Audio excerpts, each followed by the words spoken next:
अयाज शहीद की भी फैमिली हमारे साथ है और मैं काफ़ी देर से जन्नत साहिबा से बात करना चाह रही हूँ क्योंकि अभी हम बात ये कर ही रहे थे कि आपके और बच्चे भी फ़ौज में हैं।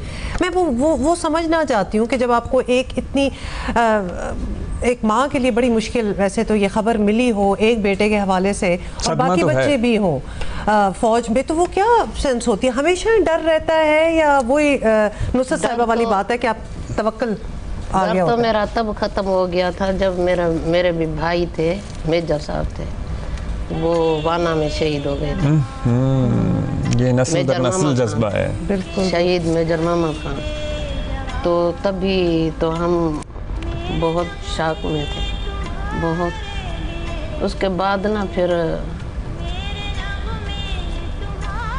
उसके साथ एक और उसका साथी भी था। तो मेरे भाई के तो 2 बच्चे थे, एक बेटा एक बेटी, ठीक ठाक थे। जो दूसरा था ना तो उसके दोनों बच्चे एबनॉर्मल थे। ओहो। तो जब वो खबर जो हमारे तक पहुंची ना तो फिर मैं अपने भतीजों को हाथ ला के देखती थी, मेरे भतीजे जो है वो तो ठीक है। फिर मैंने तौबा कर ली थी, मैंने कहा मैं नहीं रोऊंगी, नहीं तो मैं बहुत रोती थी भाई के लिए। उसके बाद फिर अल्लाह ने हिम्मत दे दी। फिर ये बच्चा जो है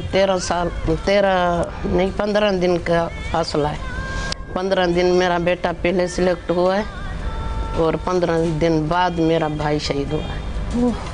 तो फिर कुछ दिल नहीं मान भी रहा था, लेकिन फिर मिशन भी था कि भाई इसको आगे करना है। और बेटे का भी शौक था, बहुत शौक था। वो 17 साल की उम्र में वो चला गया। बिल्कुल, जिस तरह इधर से भी हम यही सुन रहे हैं। हाँ। फिर वो अल्लाह की तरफ से उसके काम इतने अच्छे होते गए जल्दी जल्दी में। 13 साल की सर्विस में क्या होता है, लेकिन उसकी शादी, उसके बच्चे, उसका सब कुछ हो गया, सब कुछ हमने देख लिया। इतनी अच्छी शादी हुई उसकी, हमारे ख़ानदान में किसी की भी नहीं। फिर उसके बच्चे अल्लाह ने उसको दे दिए, जल्दी जल्दी से बच्चे हो गए। वो इतना साबरीन, अपने बच्चों को इतनी अच्छी सी तरबियत दे कर गया है। मैं तो कहती हूँ कभी भी नहीं भूलेंगे वो बच्चे।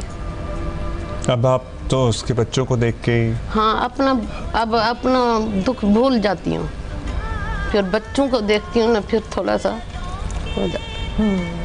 यकीनन बहुत मुश्किल है, लेकिन आफरीन है जिस तरह ये दोनों माएँ। और मैं रोती नहीं हूँ, इसीलिए नहीं रोती हूँ। सुनते हैं कि मैं जो कोई भी रोता है जाने वाले के पीछे, तो फिर आगे ना उनके दरिया बहते हैं। लेकिन मैं रोती नहीं हूँ, इसीलिए नहीं रोती हूँ कि शायद मेरे बेटे को कुछ हो।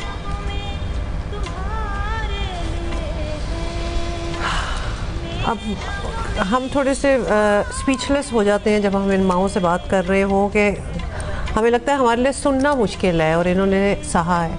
बल्कि मुमताज़ साहब आपसे भी, क्योंकि आपने बताया कि आपके और बच्चे भी, आपके बेटे हैं और फ़ौज में भी, तो वो ही आपको क्या डर रहता है या फिर अब वो डर जो है वो ख़त्म हो गया? देखिए, डर तो वहशत से होता है।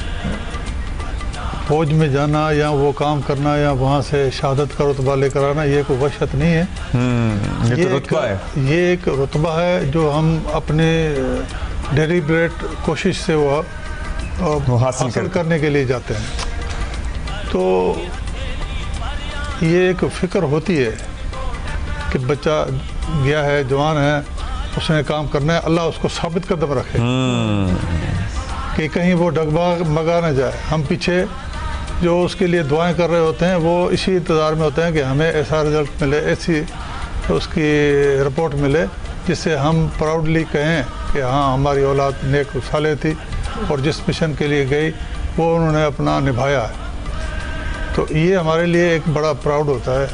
हाँ, ये एक नेचुरल जो एक फिनोमेना होता है ना, बच्चा ज़ख्मी हो जाता है या शहीद हो जाए या फौत हो जाए कहीं, तो ये एक नेचुरल दिल में अल्लाह ताला ने हमारे में डाली है, उसके लिए अफसोस करना है। ये एक कोई भी कहे कि मुझे अफसोस नहीं होता या मुझे बड़ी खुशी हुई, नहीं, खुशी उसको रुतबे के लिए होती है, लेकिन जो एक हमारा जो खला है वो तो कभी वो पूरा पूरा नहीं होता। वो मतलब पूरा ये नहीं हो जो आपने सकता। बात की है, ऐसे आदमी का जो इस ऐसे काम करके जाए वो तो खिला पूरा हो ही नहीं सकता। बिल्कुल आप ठीक कह रहे मतलब हैं। यही जज्बा है मेजर जो अयाज शहीद हमें के चाहिए। वालिदैन, बहुत शुक्रिया आपका मुमताज़ बहुत हुसैन साहब, शुक्रिया। जन्नत खातून बहुत साहिबा, शुक्रिया। और हमारे साथ कैप्टन सैयद हैदर अब्बास शहीद के वालिदैन, बहुत शुक्रिया आपका, अब्बास हसन साहब, ज़हरा साहिबा,